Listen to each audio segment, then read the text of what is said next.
કશું કરવું નહીં હોય ને બધું મૂજ કરવાનું બેહી રહેવું હોય. દોત્ર કાઢે ને દોત ભાગી દે.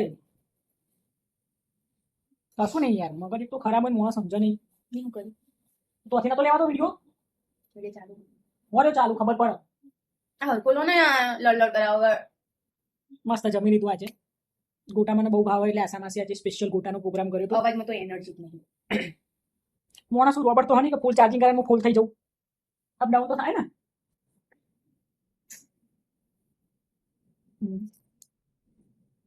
ત્રણ ચાર લાવી હતી, હવે એક વધી છે છેલ્લી ડાર્ક ચોકલેટ. એના માટે ખાવી પડે ડાર્ક ચોકલેટ. આના માટે ખાવી પડે. સ્ટ્રેસ ઓછું કરો, માઇન્ડને રિલેક્સ રાખો, હાર્ટને સ્ટ્રોંગ રાખો. અને આના કડવી લાગે, આના ભાવ ભાવે એમ તો ના, બધું મને એને કડવું ના બધું ભાવે. જેને ઝેર કાપો, કડવાશ ને કડવાશ કાપો. આજે મારો દિવસ થોડો એવો બોલો. મારે ચોક જતું રહેવું. એક ભરો ખરેખર મને એવું થઈ ગયું ને કે બસ મારે ચોક જતું રહેવું. જો જવું મને તો કહો. કંટાળો આવી ગયો યાર જવાબદારીઓથી. કોઈ જવાબદારી નહીં તો એ કંટાળો આવ્યો. કદી કદી એમ થાય કે ભગવાને જન્મ જ ચમાલ્યો. ઓ એમે મરી જ જવાનું, આટલું બધું કરીને મરી જવાનું. બાવો બનવું તું બાવો, ખોટી ફીલ્ડ પકડીને.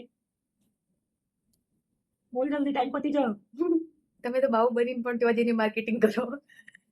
નસીબ તમારા રગ નસીબ ના મને જરાય માર્કેટિંગ નહીં ગમતું. સાચું કહું ને તો મને કેટલી વખત એવું થાય ને કે યાર ભગવાન કોઈક કરીને મારી ફીલ્ડ બદલે, કારણ કે જૂઠું બોલવું પડે.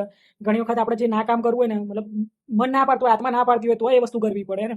કોઈના ઘણી વખત એવું હોય ને ખરાબ વર્તન કરવાની ઈચ્છા નહીં થતી કે એ નહીં થતી, પણ હવે જે પોસ્ટ અને જે જવાબદારીને લઈને બેઠા હોય ને એ વસ્તુ કરવી પડે. એટલે કેટલી વખત એવો વિચાર આવો કે જે દિવસ મને લાઈફમાં ઓપ્શન મળશે ને, ઠીક છે, એ દિવસે ડેફિનેટલી હું મતલબ ચેન્જ કરી દે મારી જો. પણ એનો દરેકનો સમય હોય, હજી એ સમય નહીં આવ્યો, એનો સમય આવશે. બાકી ઘણી વખત ઘેર આવીને બહુ રિગ્રેટ થાય ને કે ભાઈ આજે આ નહોતું કરવાનું, પણ શું કરીએ યાર, કરવું પડે. બહુ બધું આપણે બધાની વચ્ચે બહુ બધું કહેવાય ને બંધાયેલા હોઈએ યાર, એટલે આપણા એકલાનોથી કશું નહીં થતું. હું તો કહું આપણે બિઝનેસ કરીએ. ના ખરેખર મતલબ બિઝનેસ કઈ શું કરવાનું, એક વસ્તુ સ્વીકારી લીધી કે જ્યારે આપણા દુનિયા છોડી જ દેવાની છે. મને અત્યારે હું એ લેવલ એવું ને કે ઠીક છે ને, મને બેઝિક જીવન જરૂરિયાતની બધી વસ્તુ મળી જશે. અને હું ઓલવેઝ ભગવાનને એક જ પ્રાર્થના કરું કે મારે કદી કોઈના સામે હાથ લાંબો ના કરવો પડે. બાકી બધું પોસાશે, બાકી બધું ચાલશે. ઘણી મતલબ કરોડપતિએ મરે, અબજોપતિએ મરી જાય, લાખોપતિએ મરે અને હજારોપતિએ મરે, બધું અહીંયા છેલ્લે એન્ડ ઓફ ધ ડે તો ઝીરો આ વસ્તુ મતલબ જેટલું જલ્દી સ્વીકારી લઈશું ને એટલું જલ્દી મતલબ સુખી થઈશું. એમ ઘણી વખત હું વોશરૂમ જાઉં ને આઈડિયા નહીં આવતા, એક જ વસ્તુ વિચારું કે સવારથી ઉઠી અને સાંજ સુધી, અને ઇવન મારા મતલબ 37 વર્ષ થઈ ગયા. ઘણી વખત એમ થાય કે 37 વર્ષ થઈ ગયા મને જિંદગીના, ઓલમોસ્ટ કહીએ તો 50% જીવન પતી ગયું, 50% ઉપર. શેના માટે દોડીએ, શું કરીએ એ જ ખબર નહીં પડતી. થશે, શ્રીજી કંઈક રસ્તો બતાવશે.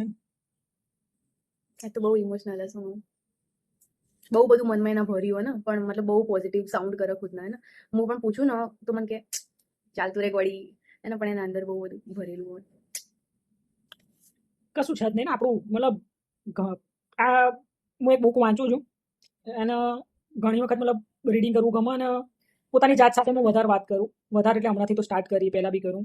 પહેલાં મને બહુ અહમને બહુ ઈગો હતો ને, આઈ એમ સમથિંગ, મતલબ બ્લા બ્લા બ્લા. હોય અત્યારે વસ્તુ હોય, બીકોઝ તમને ખબર હોય કે તમારી ફિલ્ડના તમે કિંગ છો. એ બધું છોડ.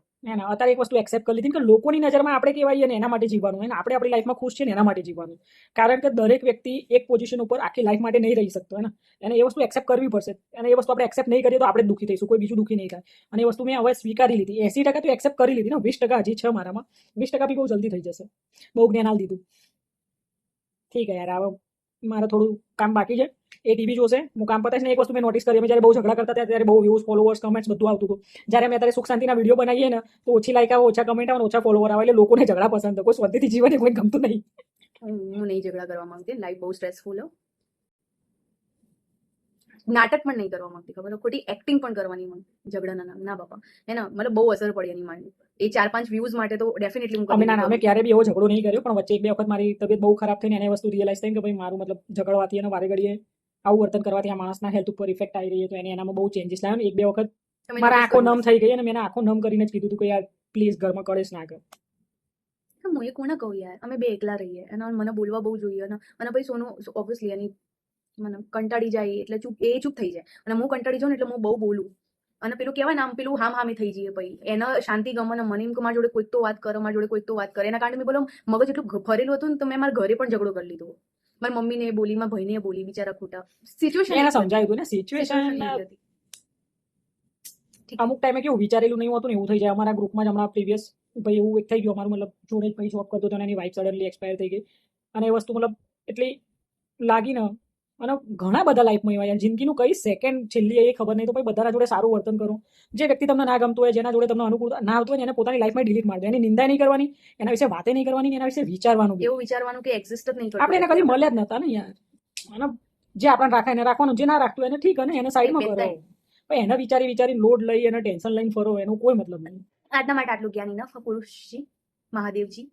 હા, છોડો હડો. મને ખબર હે બહુ બધું કેવું હે. પણ અમારા કશું શાંતિ કહેવું વાળા નહીં. વિડીયો તો તમને જો ગમી જ છે. તમને તો એવું જ લાગે આ બે બસ લડી મરી નહીં લડી હવે. હું તો નહીં જ લડું. મારી ઇમેજ એટલી નાલાયકની હતી અને હજી છે કે લોકો મને આવી રીતના એક્સેપ્ટ નહીં કરી શકતા. કાં ઘણી વખત અત્યારે તો મારા પેલા ટીમના છોકરાઓ કે તમે ગાળ બોલો, તમે બોલો. જ્યારથી શ્રીજી લાઈફમાં આવ્યા ને, શ્રીજીનું મતલબ ભજવાના ચાલુ કર્યા ને, ઠીક હમણાં ઉદયપુર ગયા ત્યારે એ દિવસે મને બહુ ગુસ્સો આવ્યો તો, બહુ લે ગાળો બોલી લીધી હતી, ગુસ્સો આવી ગયો હતો અને ચકુ ના હોય તો કોકને મારતા કરી. બહુ એનર્જી ખુદના ઉપર હાવી થઈ ગઈ હતી, નેગેટિવ. ઇટ્સ ઓકે ને, ડઝન્ટ મેટર. દફા કરો યાર इन चीजों को. આ રીલ્સ બી અમે એટલા માટે બનાવીએ ને, અમારી ખુશી માટે. ઠીક છે, આને બહુ શોખ છે. અમને મજા આવે તમે જ્યારે મસ્ત મસ્ત કમેન્ટો કરો અને પેલા બહુ બધા like આપો ને, આજુબાજુવાળા જેમ કે આજે અમે આવતા હતા ને, તો લિફ્ટમાં નીચેવાળા ભાભી મને એમને કીધું કે ભાઈ તમારા વિડીયો જોઈને બહુ મજા આવે અને અમને બહુ ખુશી થાય. એના પહેલા બી અમે એક ફંક્શનમાં ગયા હતા, ત્યાં અમારા પૂનમનું function હતું ને, અમે Previous, 4-5 જણા મળ્યા હતા. previous જે અમારે- તમારા વિડીયો જોઈએ. એમાંથી અમે ખુશ છીએ ને, વી આર હેપી. બસ આટલું જ જોઈએ. રાધે રાધે. રાધે રાધે.